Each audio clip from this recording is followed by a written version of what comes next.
Chapter 1 ના સ્વાધ્યાય 1.3 નો પ્રશ્ન 4 આપણે જોવા જઈ રહ્યા છે, જેમાં કીધું છે કે 0.9999 અનંત સુધી ચાલે છે, જેને p ના છેદમાં q સ્વરૂપમાં ફેરવો. હવે મિત્રો 0.999 છે અને તમે 0.912 એમ પણ લખી શકો. આપણે જેમ આગળના વિડિયો તમે જોયા હોય એમાં દાખલા ગણ્યા છે, તો 0.9 ને 999 ને આપણે 0.912 તરીકે કરી શકીએ. હવે આપણી મેથડને ફોલો કરીએ. ધારો કે x બરાબર 0.912.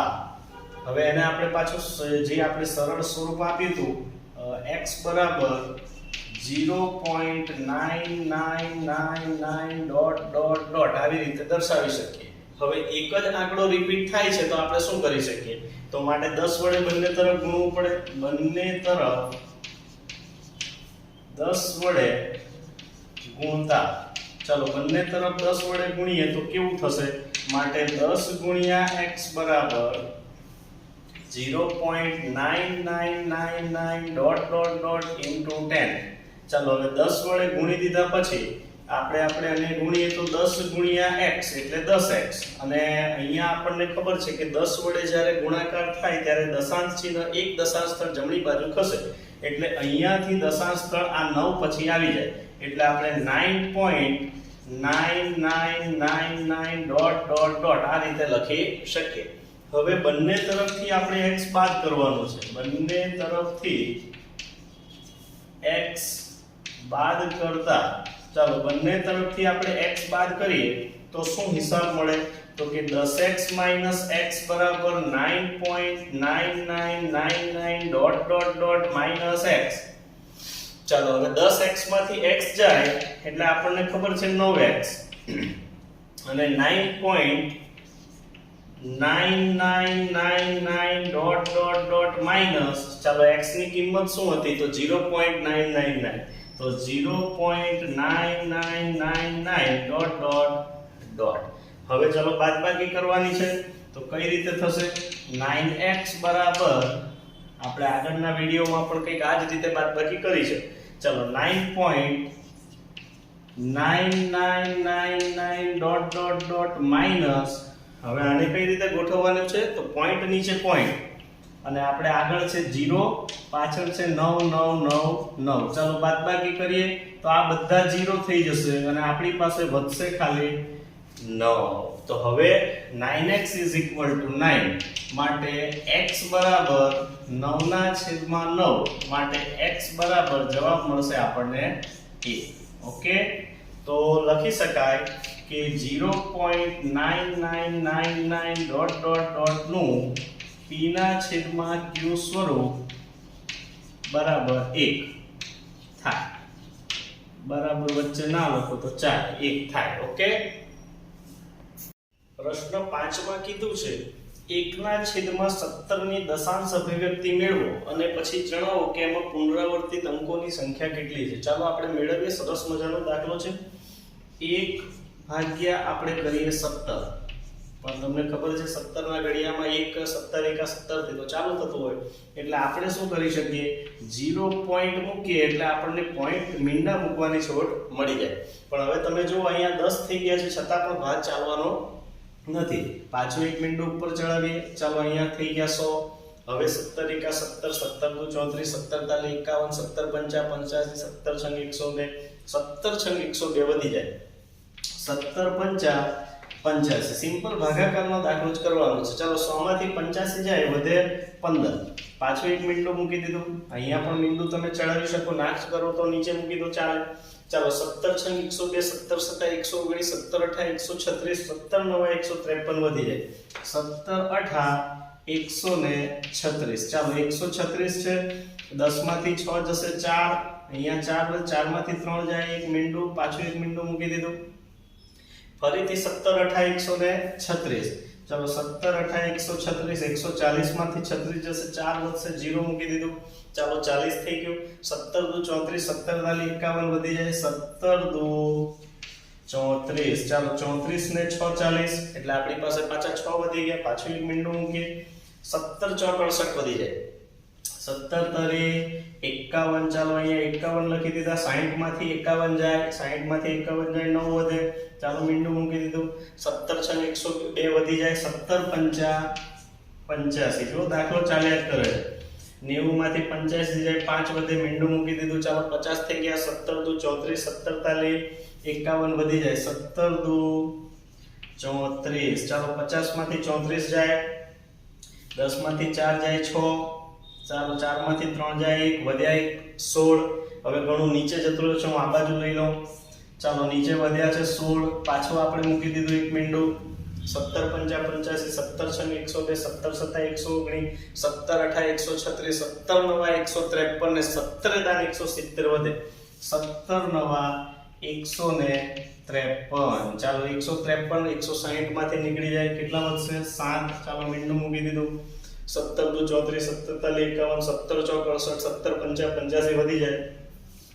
17 ચોક 68, ચાલો 68 ને 2 70, પાછું એક મીંડું ચડાવી દઈએ, 17 એકા 17, 17 દુ 34, 17 એકા 17, ચાલો 20 માંથી 17 જાય 3 વધે, હજુ એક મીંડું મૂકવાનું આપણે મૂકી દઈએ, 17 એકા 17, 17 દુ 34 વધી જાય, 17 એકા 17, ચાલો 30 માંથી 17 જાય, 17 ને 3 20 ને 10 થી 13 વધે, ચાલો ફરીથી એક મીંડું મૂકી દીધું, 17 અઠા 136 વધી જાય, 17 સત્તા 119, ચાલો 17 સત્તા 119, 119 ને 1 120 અને 10 એટલે 11 વધ્યા, ચાલો એક મીંડું મૂકી દીધું, 17 છંગ 102, 17 સત્તા 119, પાછું વધી જાય, 17 છંગ 102, હવે 17 છંગ 102 આપણી પાસે વધ્યા 102 ને 8, ચાલો મીંડું, 17 પંચા 85 વધી જાય, 17 ચોક 68, ચાલો 68 ને 2 70 અને 10 એટલે વધ્યા આપણી પાસે 12, પાછું એક મીંડું અહીંયા લઈ લઉં છું, ચાલો 12 વધ્યા, એક મીંડું ચડાવ્યું, 17 એકા 17, 17 દુ 34, 17 પંચા 85, 17 છંગ 102, 17 સત્તા 119, ચાલો 17 સત્તા 119 અને વધ્યું આપણી પાસે 1. જો મિત્રો દાખલાની શરૂઆત આપણે 1 થી કરી હતી, પાછા આપણે ત્યાં જ પહોંચી ગયા, એનો મતલબ કે હવે આપણે પાછો મીંડું મૂકીશું એટલે આ જેટલી કથા આપણે કરી એ બધી જ કથા પાછી રિપીટ થવાની છે, એનો મતલબ કે 1/17 ની દશાંશ અભિવ્યક્તિ જ્યારે આપણે મેળવીએ છીએ તો આ બધા આંકડા, આટલા બધા આંકડા રિપીટ થાય છે, 2 ને 2 4 ને 2 6 ને 2 8 ને 2 10 ને 2 12 ને 2 14 ને 2 16 એટલે કે ટોટલ 16 અંકો રિપીટ થાય છે. તો આ રીતે તમે એની દશાંશ અભિવ્યક્તિ શોધી શકો. Thank you. પ્રશ્ન 6 માં કીધું છે કે p ના છેદમાં q સ્વરૂપની સંખ્યામાં q કયા ગુણધર્મનું પાલન કરે તો દશાંશ અભિવ્યક્તિ શાંત મળે. હવે આપણે જે અહીંયા એક્ઝામ્પલ લખ્યા છે આ બધાની દશાંશ અભિવ્યક્તિ શાંત છે. તમે આપણે એને દશાંશ અભિવ્યક્તિ ભાગાકાર કરીને શોધીએ તો પણ આપણને જવાબ ખબર પડે કે 7 મળે. જેમ કે 1/2 છે તો એનો જવાબ 0.5 મળે, પછી 1/4 છે તો એનો જવાબ 0.25 મળે, પછી 1/25 છે તો એનો જવાબ આપણને 0.04 મળે, પછી 1/20 છે તો એનો જવાબ આપણને મળશે 0.05. હવે આવું કેમ થાય છે કે આ બધાની દશાંશ અભિવ્યક્તિ શાંત કેમ છે? અહીંયા q આ છેદમાં q છે, q ની જગ્યાએ 2 છે, કયા ગુણધર્મનું પાલન કરે? તો મિત્રો એક સરસ મજાનો ગુણધર્મ છે કે q છે ને, q એ જો 2 ની m ઘાત ગુણ્યા 5 ની n ઘાત આવા સ્વરૂપમાં હોય તો જ દશાંશ અભિવ્યક્તિ શાંત મળે, બાકી શાંત મળે નહીં. હવે કઈ રીતે આપણે આને જોઈએ તો તમે 1/3 છે એમાં તમે છેદમાં જુઓ 2 છે તો તમે 2 ની 1 ઘાત લખી શકો અને ગુણ્યા છેદમાં 5 ની 0 ઘાત તમે લખી શકો. કેમ? તો કે તમને બધાને ખબર હોય કોઈની પણ 0 ઘાત એટલે જવાબ 1, તો અહીંયા 2 એકા 2 થઈને હિસાબ મળી જાય. એ જ રીતે તમે જો 1/4 ની વાત કરો તો આ 4 છે એને તમે 2 નો વર્ગ લખી શકો, લખાય કે ના લખાય, અને ગુણ્યા તમે 5 ની 0 ઘાત લખો તો આ q આ ફોર્મમાં આવી જાય કે નહીં? ચાલો ત્યાર પછી 1/25 છે તો તમે 1/25 25 ને તમે 5 ની 2 ઘાત લખી શકો, 5 5 25 તો 5 નો વર્ગ ગુણ્યા તમે જો એને 2 ની 0 ઘાત લખો તો પાછું 1 મળી જાય. તો જો અહીંયા બગડા અને પાંચડા સિવાય બીજો કોઈ અવયવ નથી તમે 1/20 ની વાત કરો તો 1/20 20 એટલે તમે જુઓ 4 5 20 તો 4 ને તમે ફેરવો તો 4 થશે 2 નો વર્ગ અને ગુણ્યા 5 તો તમે અહીંયા પણ જોઈ શકો કે 2 અને 5 સિવાય બીજો કોઈ અન્ય અવયવ નથી. આમ q છે એ q નું તમે અવયવીકરણ કરો અને જો એ અવયવીકરણ 2 ની m ઘાત ગુણ્યા 5 ની n ઘાત સ્વરૂપમાં બેસી જાય તો એ સંખ્યાની દશાંશ અભિવ્યક્તિ હંમેશા શાંત મળવાની છે. તમે આમાં સમજી શકો કે 2 5 10 થાય અને પછી 10 ની ઘાત પ્રમાણે જ આ કામ થતું હોય. ઓકે, તો આ પ્રશ્ન 6 હતો જેનું સોલ્યુશન. Thank you. પ્રશ્ન 7 માં કીધું છે જેની દશાંશ અભિવ્યક્તિ અનંત અનાવૃત હોય તેવી 3 સંખ્યાઓ લખો. હવે અનંત અનાવૃત એટલે આપણે ચર્ચા કરી ગયા છે કે બધું રિપીટ થાય, અનંત થાય પણ એક સરખું રિપીટ ના થાય. તો એવી 3 સંખ્યાઓ લખવાની કીધી છે તો આપણે એક્ઝામ્પલ આપી શકીએ. એમાં પહેલી સંખ્યા આમ લખી શકીએ 0.01 001 0001 પછી એકવાર ફરીથી 0001 ડોટ ડોટ ડોટ. એનો મતલબ દર વખતે એક 0 વધતું જાય છે. ચાલો આવી બીજી એક એક્ઝામ્પલ આપણે બનાવી શકીએ કે ચલો 0.07 પછી 007 પછી 3 વખત 0 અને પછી 7 ફરીથી 00007 પછી ડોટ ડોટ ડોટ. એ રીતે આપણે હજુ એક લખી શકીએ. ચલો 0.50 પછી 500 પછી 5000 પછી 5000 ડોટ ડોટ ડોટ. આમ કરીને આપણે લખી શકીએ. એનો મતલબ એમ કે રિપીટ થાય ખરું પણ એક સરખું રિપીટ થતું નથી, બધું બદલાતું જાય. આવી અભિવ્યક્તિઓને કહેવાય અનંત અનાવૃત અભિવ્યક્તિ. અને આ બધી સંખ્યાઓ છે એ અસમય સંખ્યાઓ છે. પ્રશ્ન 8 માં આપણને કીધું છે કે 5/7 અને 9/11 ની વચ્ચે આવેલી 3 ભિન્ન અસમય સંખ્યા લખો. પરીક્ષામાં જ્યારે આ દાખલો પૂછાય મિત્રો ત્યારે આને ધ્યાનથી વાંચવું. સમય પૂછી છે કે અસમય? ઘણા વિદ્યાર્થી મિત્રો આવી ભૂલ કરતા હોય છે. ચલો હવે અસમય સંખ્યાઓ લખવાની છે તો શું કરવાનું? સૌથી પહેલા આ જે સમય સંખ્યાઓ આપેલી છે એનું દશાંશ નિરૂપણ શોધી લેવાનું.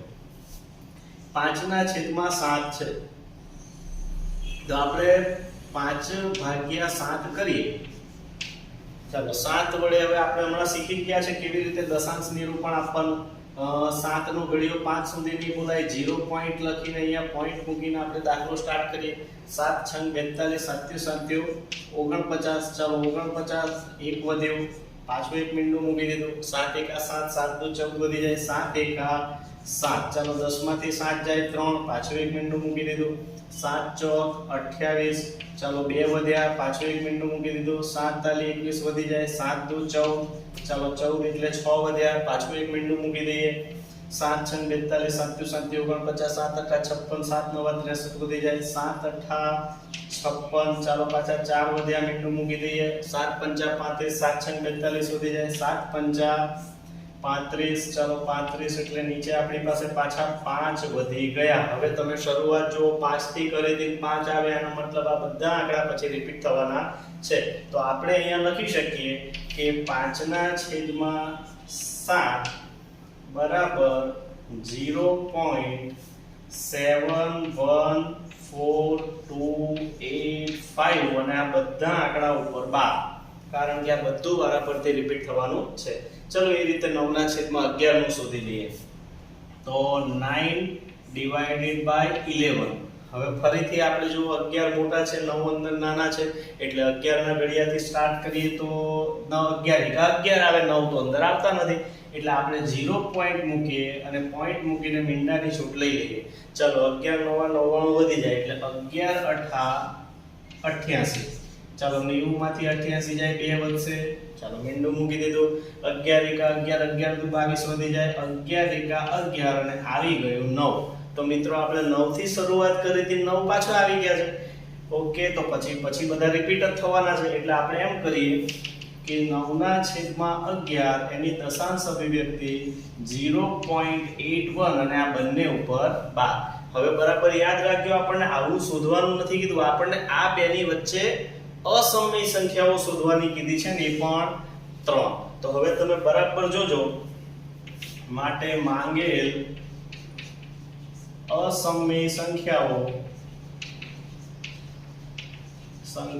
ચાલો આપણે લખી દઈએ જવાબમાં માંગેલ અસમય સંખ્યાઓ બરાબર આ મુદ્દાને ટોપિકને ધ્યાનથી જ સમજો 0 પોઈન્ટ અહીંયા પહેલા બે આંકડા જુઓ શેનાથી ચાલુ થયા છે 71 થી અને અહીંયા બે આંકડા છે 81 એટલે આપણે જ્યારે વચ્ચેની સંખ્યાઓ લખીએ તો ધ્યાન રાખવાનું કે 71 અને 81 ની વચ્ચેથી આપણે સ્ટાર્ટ કરીએ તો કઈ રીતે સ્ટાર્ટ કરવું જોજો 0 પોઈન્ટ હવે આ 71 છે તો હું અહીંયા 72 લખું 720 7200 7200 ડોટ ડોટ ડોટ જો આ રીતે કોઈ સંખ્યા લખવામાં આવે તો તમે સ્વાભાવિક છે સમજો 71 પછી 72 આવે ને 81 તો ઘણા દૂર છે ચાલો આપણે બીજી કોઈ સંખ્યા 0 પોઈન્ટ એક કામ કરીએ સાહેબ 75 થી સ્ટાર્ટ કરીએ 7500 75000 ડોટ ડોટ ડોટ તો એ પણ આ બેની વચ્ચે જ રહેશે ચાલો એક સંખ્યા આપણે હજુ લખીએ